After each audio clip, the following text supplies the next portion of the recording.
Garçon! Garçon, C'est ici? c'est ici. Bah, y a du monde. Il y a personne. C'est pareil. On est bien nulle part. Ça n'a pas l'air d'être un restaurant. Ça n'est pas un restaurant. C'est un restaurant turc. Garçon! Je boirais bien quelque chose. Je vous retiens avec votre restaurant turc. Je crois que le mieux, si vous avez faim, ce serait de s'en aller. C'est exactement ce que vous m'avez dit tout à l'heure chez moi. Non? Tout à l'heure. C'est moi qui avais faim. Oui, et vous m'avez dit, le mieux, puisque j'ai faim, ce serait qu'on s'en aille. Pas de ma faute s'il n'y a rien à manger chez vous. Alors nous sommes partis. Résultat. Résultat, j'ai plus faim. Ça, c'est un résultat. Oui. Seulement c'est moi qui commence à avoir faim. À cette heure-ci. Drolin, Drolin! Pourquoi vous faites drôlin, drôlin? Ça, c'est vous qui m'avez appris le truc. Le jour où la sonnette marchait pas, vous avez fait Drolin, Drolin. Vous m'avez même dit que c'était du Molière. Oui. Drôlin, drôlin, c'est dans le malade malgré lui. Non, dans le médecin imaginaire. Tous les malades, c'est malgré eux qu'ils sont malades. Et tous les médecins, c'est des médecins imaginaires. Molière, il n'aurait pas écrit des platitudes comme ça. C'est dans le malade imaginaire. Je veux dire, drôlin, drôlin. Ouais, bah moi je dis ding ding. C'est pour appeler le garçon. On prend son couteau, on frappe sur son verre, ça fait ding ding. Seulement, comme j'ai pas de couteau, que j'ai pas de verre, eh ben je fais ding ding tout seul, avec ma bouche. Ding ding, ding ding, ding ding. Oui. Eh bien, ça ne fait pas venir le garçon. Depuis 3/4 d'heure qu'on est là. Ah, c'est bien une idée à vous de venir dans un restaurant quand on a faim. Moi, ce qui m'étonne, c'est que vous ayez encore faim. Parce que moi, quand j'ai vu passer le lapin aux épinards là-bas tout à l'heure, eh ben, ça m'a coupé l'appétit. Bien sûr, si vous avez pris ça pour un lapin aux épinards, je comprends que ça vous ait dégoûté. C'était l'omelette à la mode du chef. Non, non, non, non, j'ai parfaitement reconnu la forme du lapin. C'était un lapin en décomposition. Je sais bien comment c'est fait un lapin en décomposition. Mais non, on l'aurait senti. Oh, mais je l'ai senti. Pourquoi voulez-vous qu'il serve du lapin en décomposition dans ce restaurant? Personne ne viendrait plus. Justement, personne ne vient plus. Regardez autour de vous. Il n'y a personne. Ce qui fait illusion, c'est les bougies. Pour moi, il est mort. Qui? Le garçon. On l'aurait entendu. Pas forcément. Il y a des gens qui meurent sans faire de bruit. Oui, mais pas les gens qui portent de la vaisselle. N'empêche, c'est pas un endroit où il faut venir quand on a faim, votre restaurant. Vous avez toujours faim? Non, je n'ai plus faim du tout. J'aurais plutôt envie d'aller au cinéma. Vous avez un tempérament instable. Non, mais vous m'avez coupé l'appétit. J'ai une barre sur l'estomac. Eh ben moi, je recommence à avoir faim. J'ai un tempérament cyclique, ça va, ça vient, ça se promène. Ding ding! L'addition! Comment l'addition? On n'a rien consommé? Au restaurant, il y a toujours une addition.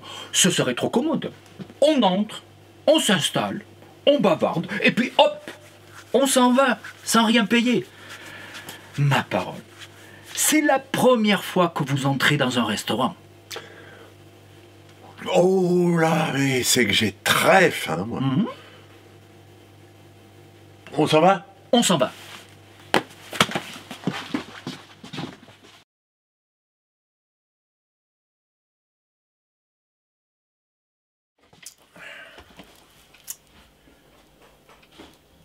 Faut que je dise une broque sur la façon de jaffer des jeunes gens. J'ai remarqué que de nos jours, le jeune homme se nourrit mal. Il la trouve secondaire, la bectance, presque superflue. Il tortore n'importe quoi, n'importe où. C'est désastreux comme meurt cette négligence. Ça pousse le gargotier au bâclage. Ça développe l'hamburgère, cette tristesse de la nouvelle cuisine. Des boulettes, comme à votre Médor. La carotte râpée. La viande hachée. Le yaourt, voilà le menu de l'adolescent moderne, je jure. Ou alors, pour les snobinards, le sandwich club. Autrement dit, de la poubelle en tartine. On y trouve de tout. Des bouts de tomates, des miettes de poulet, comme si ça serait déjà été bouffé une première fois. La faillite de la mange, c'est dramatique. Car enfin, le français, à part le gaullisme sauveur, qu'est-ce qu'il a pour se faire valoir? La 2 chevaux, le petit Larousse et sa cuisine. Vous voyez autre chose, vous? Le jeune homme, maintenant, la mangeaille lui fait honte. Gandhi. Il est bon pour gober le repas pilule, ou même le repas suppositoire. Un coup de pouce dans le train, et le voilà calorifugé à bloc, la panse garnie, la vitamine en place. Quand j'étais mougingue, ma petite institutrice répétait « Il faut manger pour vivre et non vivre pour manger ». Seulement, lorsqu'on s'annonçait à 1h30 après la mi-temps, ça reniflait la persillade dans la cour. Ou bien la friture, ou bien le civet grand-mère. Elle en était pas au pouletoc aux hormones, ni à la charcuterie sous cellophane, cette chérie. Elle mijotait du délicat, du vigoureux. Je me rappelle d'un sauté de chevreau au vin blanc qui a parfumé la classe pendant 3 jours et qui m'a fait bavasser plein mon cahier. Même notre curé en chair, il donnait des recettes de cuisine, comme quoi l'église elle-même est pas contre la nourriture. Rappelez-vous le bon Jean 23. Avec sa bedaine, carrossée par Maserati, on aurait cru qu'il se planquait la tiare sous la soutane. Ça lui était pas venu par l'opération du Saint-Esprit, un pareil du rayon de comptoir. Le Saint-Esprit, jusqu'à preuve du contraire, il fait que les dames. Woman only. J'affirme donc qu'apprendre à manger aux mômes, c'est la base de leur éducation. L'homme qu'aime et qui sait torturer peut jamais être un vilain bonhomme. Ça rend bon la table.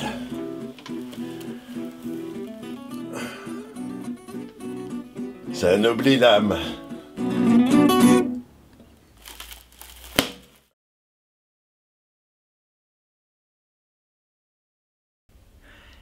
Les petits calculs, au petit crayon, sur des petits bouts de papier jaune, avec des petites fautes d'addition, pour des petits achats de légumes, avec des petites fautes d'orthographe, payés avec des petits centimes usés et cuits dans une petite marmite avec un bon petit feu doux, avec du thym et du laurier, avec un bon petit poulet, avec du sel.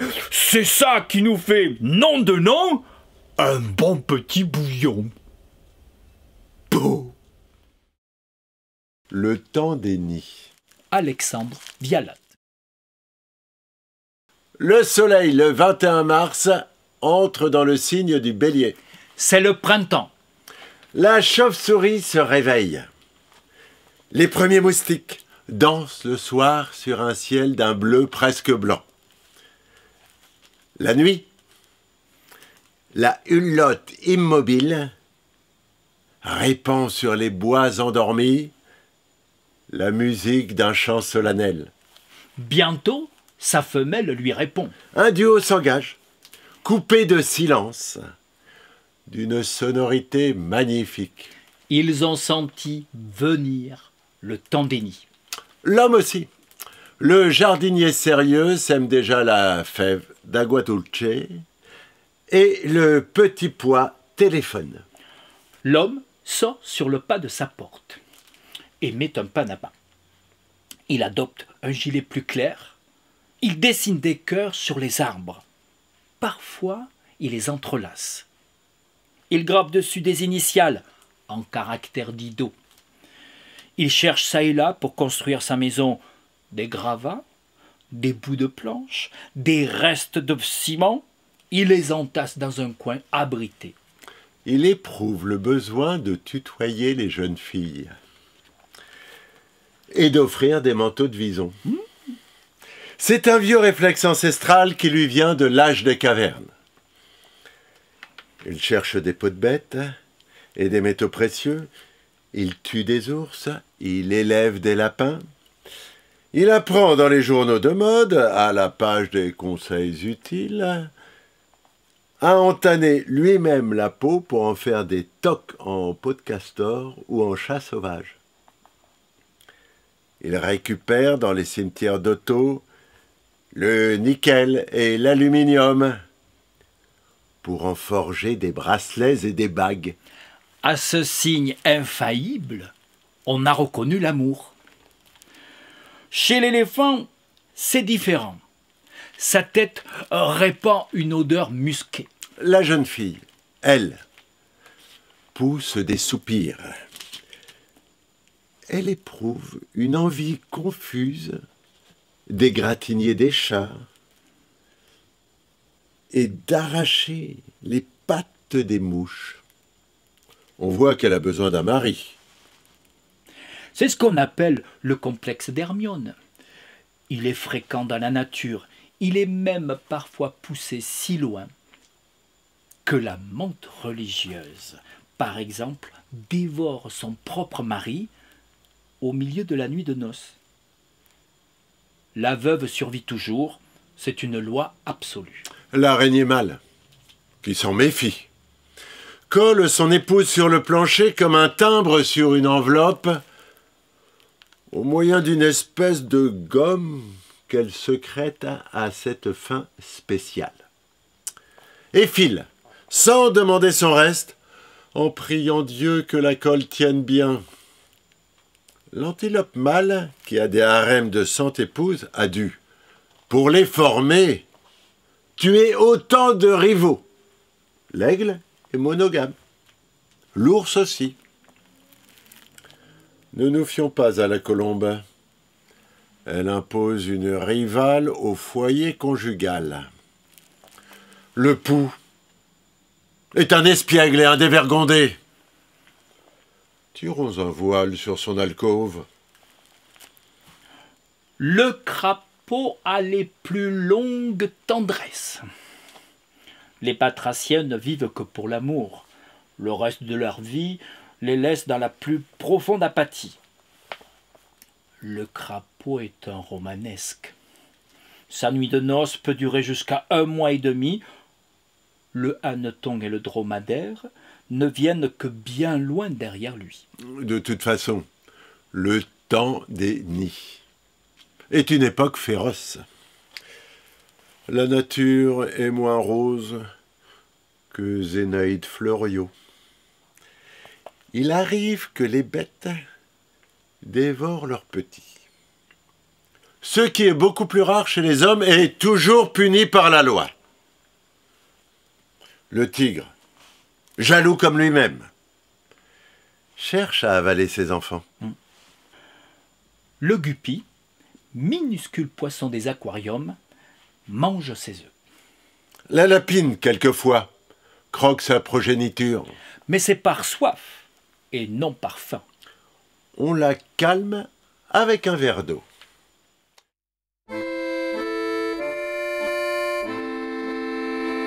Un brave ogre des bois, natif de Moscovie, était fort amoureux d'une fée.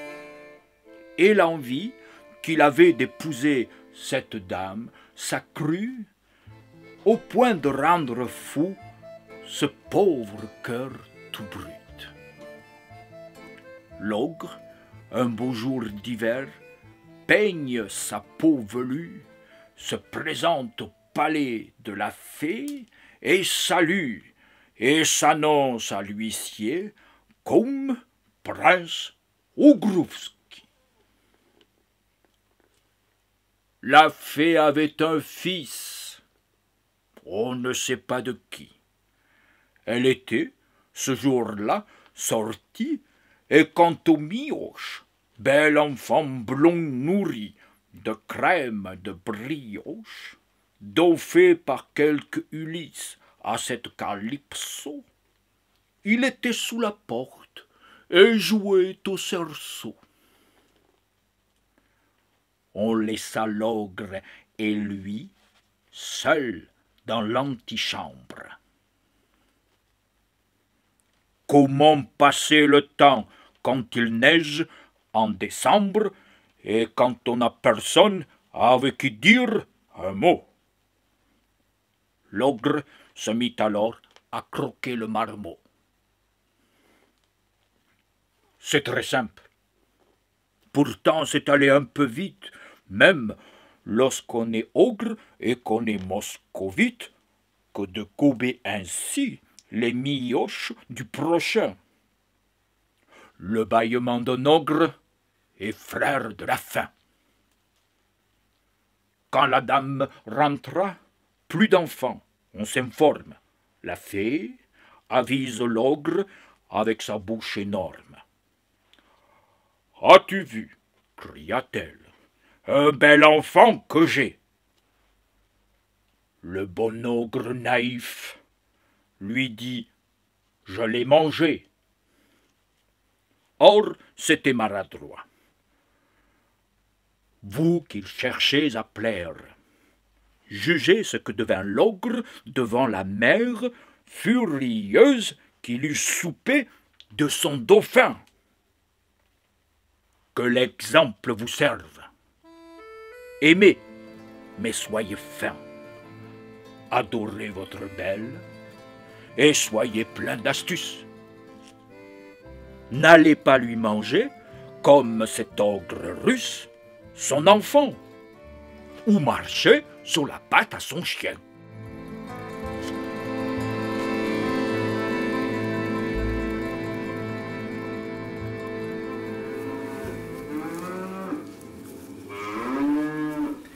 C'est la sultane, la vache qu'il préfère, celle qui n'a jamais traité de sale garce. En ce soir d'hiver, il est seul à l'écurie et il la veille. Elle est couchée et bâbélée d'un moment à l'autre. Appuyé contre son cou, il lui parle et la gratte là où elle aime à être grattée, derrière les cornes. À différents signes, on peut constater qu'elle est inquiète et il la réconforte. Il apprécie ce silence et cette douce chaleur. Il dispose avec grand soin de la paille derrière la sultane, afin que le veau soit reçu par ce doux tapis lorsque les hommes arc-boutés sur les cordes le tireront hors de son ventre. Aux autres vaches, il donne une petite fourchée de regain. Il éprouve chaque fois un bouleversant plaisir à voir naître un veau, et il est tout excité par l'imminence de l'événement. Qu'importe, si demain il ne s'est pas ses leçons. Avec une pareille excuse, il ne devrait pas être puni. La poche crève, le liquide s'écoule, et il change la paille, confus de l'avoir étendue trop tôt. Apparaissent les petits sabots à la corne toute pâle et tachée de sang, puis les pattes. Il est pris d'une intense émotion.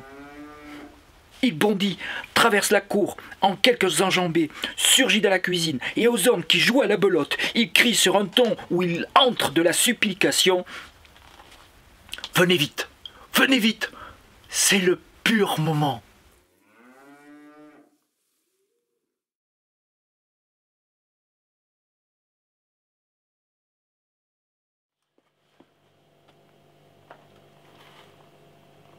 Si la lune nous lâche, c'est le chaos, Mamelaire. Avec ou sans lune, c'est le chaos, mamioc. Tant que la lune tient, c'est de la petite bière. Une crise dépassable. Mais si la lune nous lâche... Lune ou pas lune, à chaque minute qui passe, on glisse un peu plus vers le chaos. Si vous réfléchissez un peu, mamioc. Sans la lune, pas de terre. Moi, je crois ça. Pas d'habitants sur Terre. Je vous le dis tout net, Mamelaire, avec la lune. C'est pas pareil, hein. T'as un futur. Vous comprenez? Tant que la lune tient, je suis confiante. Je suis confiante. Je suis confiante. Vous êtes drôle. La lune ne tient rien du tout, à mon avis. Et vous non plus, vous ne tenez rien. Même vos cheveux tombent. Vous voulez que je vous avoue ce que j'en pense à mon plus fort intérieur? C'est le capitalisme qui tient tout, et depuis la chute du mur, mamioc, ça va mal. Même pour le capitalisme. Ça n'a pas de bon sens. Le capitaliste tient pas mes cheveux. La lune, si. Il tombe. Dites que je suis chauve. Quel caractère? Fichu. Quoi? Quel fichu caractère. D'habitude, vous dites quel fichu caractère. Aujourd'hui, le fichu, on s'en passe. Quelle personne finaude vous faites. Ah, je le dis souvent. Cette Mamelaire est finaude. Vous pouvez pas savoir. Et poilante. Je vous en prie. La chute du mur. La chute du mur. La lune tient l'animal Mamelaire. Et dans une autre vie, j'étais poule. Voilà. La reine des poules, je vois ça d'ici. Je caquetais, j'ai bourriffé mes plumes, je cocoricoïtais à tous les vents. J'étais en prise directe avec la lune. Aujourd'hui encore, je la sens. Ça ne devait pas être facile de pondre des œufs, mamioc. Oh, ça dépendait des saisons. L'hiver, c'est pas coton de pondre des œufs. Vous pouvez l'imaginer, Mamelaire. Pendant la guerre, surtout. Oh, j'ai souffert. Ah, à cause de la nourriture. J'avais les coquilles poreuses. Pas assez de calcium. À peine pondu, paf! L'œuf se brisait. Pauvre mamioc. Ça devait être terrible, voir ses œufs se casser sous soi. Terrible. Donc, vous croyez à la métempsychose, mamioc? Oui, je crois à la métempsychose, Mamelaire. Et vous n'avez jamais été éléphante? Poule seulement? Poule, toujours. Je vais vous faire une confidence. Des fois, je me sens encore un peu poule. Surtout quand je déprime. Plus on cause, voyez-vous, plus je pense que c'est le chaos. Lune ou pas lune, mamioc. Plus on cause. Cette nuit, j'ai senti qu'elle me lâchait. La lune? La lune. J'ai emmené Georges sous les peupliers qui bordent la rivière. Et je lui ai dit, égorge ta poule, Georges. C'est l'influence de la télévision. À mon avis, c'est plus la télévision que la lune. Jetez votre télévision, mamioc. Tant qu'il est encore temps, jetez votre télévision par la fenêtre. Il est rentré à la maison. Il a fait sa valise. Et il est parti.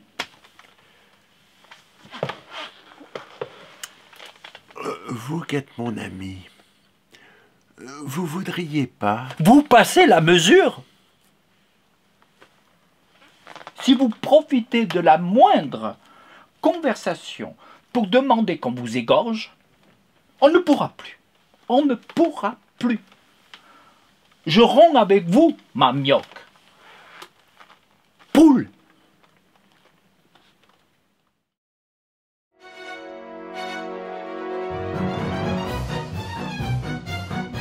Heureux habitants de la Marne et des autres départements français, vous, je ne sais pas, mais mademoiselle Martin et moi, quand nous étions petits et que nous avions été sages, la maîtresse nous emmenait au cirque dans un car affrété par la municipalité. On nous distribuait du chocolat pour notre 4 heures. On le faisait fondre à travers le papier d'argent.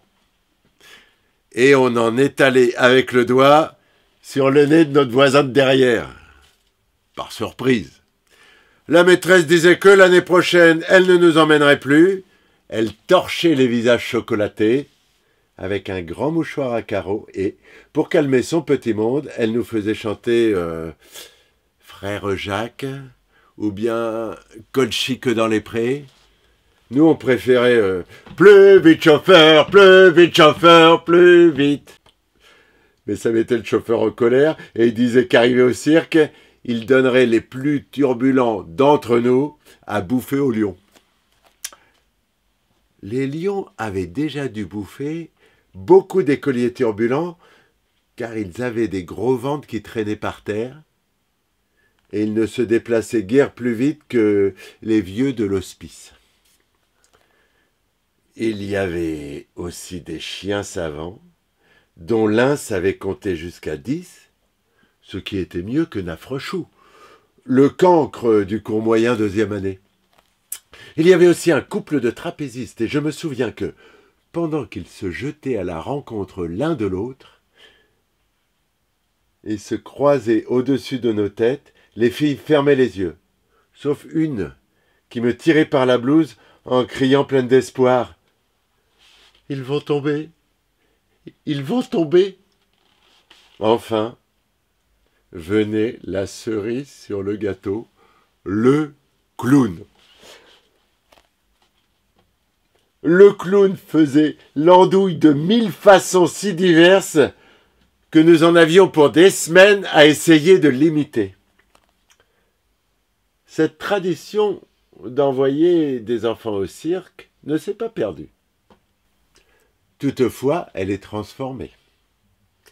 Ainsi, les 300 enfants de l'école maternelle d'Artigues, près Bordeaux, dans le département de la Gironde, ont-ils été invités par leur mairie à un spectacle de clowns donné à la salle des fêtes municipale.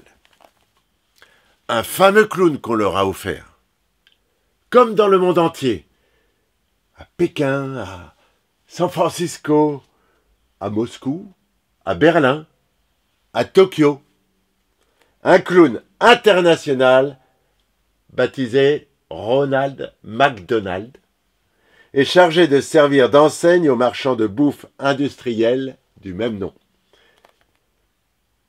On voit par là le progrès du progrès. Désormais, on prépare très tôt les enfants au pire. Tout de même, dans le Bordelais, où il fait si bon tarder à table, familiariser les enfants de maternelle avec l'univers du fast-food, ce ne serait pas une sorte de gastronomicide? Enfin, personne n'est obligé d'aimer les enfants. Je vous souhaite le bonjour. Nous vivons une époque moderne.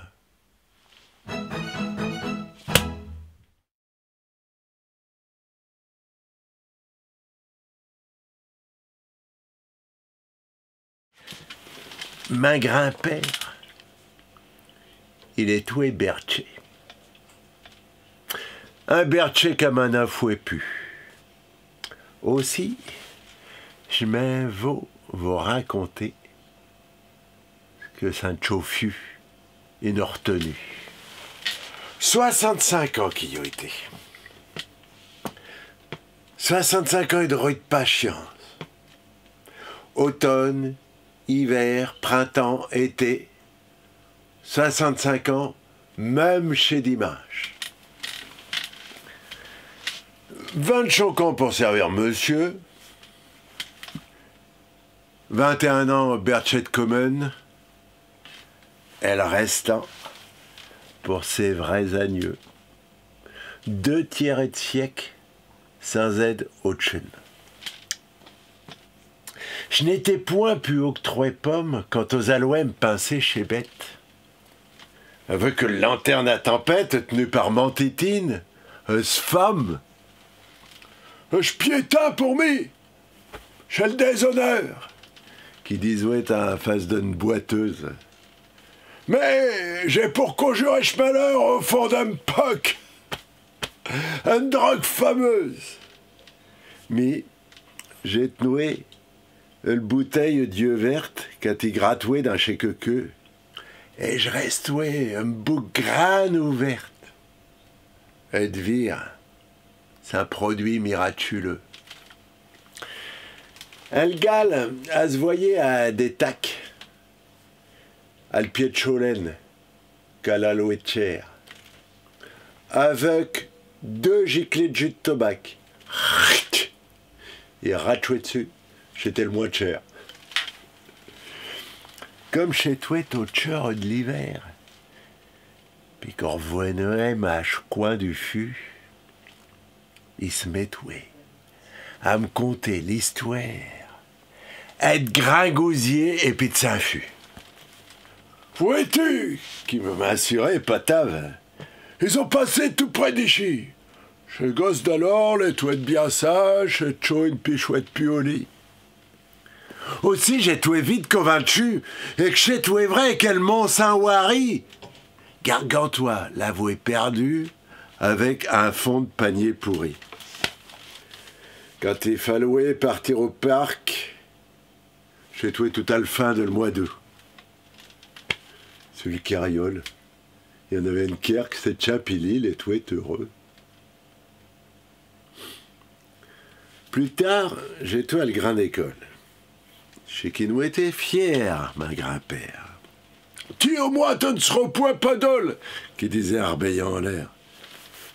Mais, vois-tu, je ne comprends point vite, mais heureusement, j'ai de mémoire. Je n'ai été qu'à l'école du soir, quand Schmarister faisait Saint-Cite. Aussi, je suis resté une grosse bête, puis je perdoule dans vos décamettes, comme si j'aurais fait une bonne chuite. Mais tout aussitôt, il catchulait. Un étu, un velt, un pistole, bien plus vite que moi, et je comptais quand j'étais le premier à l'école. Un grand-père acheteur, il est mort. Mais je pense à lui souvent. Souvent. Surtout quand il fait froid dehors. Ou bien cuire chez jour de grain vin. D'un vieux bercher, je le chofu et je n'en suis fier comme d'un empire. Un bercher comme un fouet pu. J'étais haut que je voulais vous dire. Ma grand-père, il est tout bercher. Jules Dufresne, je baron des bassures.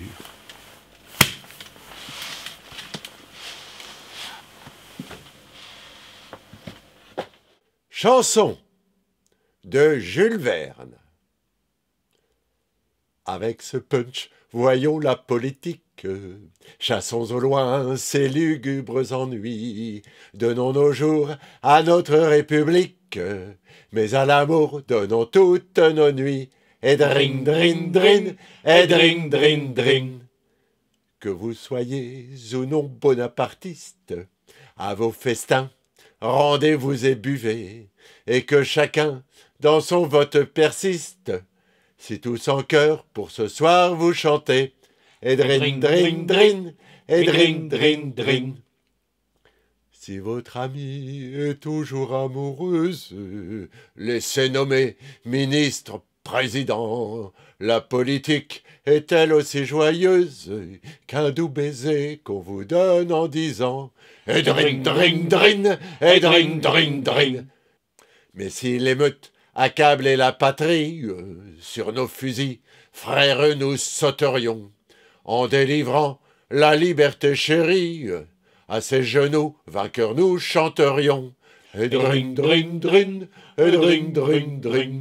Devant ce punch aux enivrantes flammes, par ce serment, que le cœur soit lié. Jurons amour à l'amour de nos dames, à nos amis, jurons amitié. Et drin, drin, drin, et drin, drin, drin, et drin, drin, drin, et drin, drin, drin.